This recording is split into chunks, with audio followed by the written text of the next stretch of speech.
Hello বন্ধুরা, good morning. আমি একটা ছোট্ট ব্লগ নিয়ে চলে এসেছি। তো সকাল সকাল আমি আজকে উঠে পড়েছি, সব কাজ আমার শেষ হয়ে গেছে।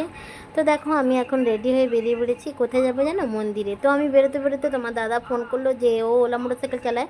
ও বললো আমি বাড়িতে যাবো। তো আমি বললাম আমিও বেরিয়ে পড়েছি মন্দিরে যাবো, তাহলে চলে আসো, আমাকে একটু ছেড়ে দিবে। তো দেখো ও পৌঁছে গেছে, আমরা রেডি হয়ে গেছি। ওর মোটরসাইকেলে চেপে আমরা চলে যাব মন্দিরে।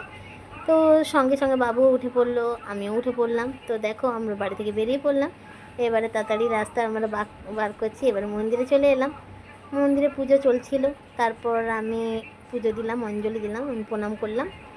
এরপর মন্দিরে আমি ধূপ মোমবাতি দেখাবো, ধূপ মোমবাতি দেখালাম। দেখে তোমাদের দাদা চলে গেল। তোমাদের দাদা আর আমাদের জন্য সবার জন্য ডুরি নিয়ে নিলাম, তিনজনের জন্য পুজো দিলাম, খুবই ভালো লাগলো। তো তারপর আমরা ওয়েট করলাম একটু দাদার জন্য। দাদা বলল যে ফেরার পথে আমাদের সাথে দেখা করবে। তো ও ফিরতে পারেনি, কারণ ও লোক নিয়ে চলে গেছে।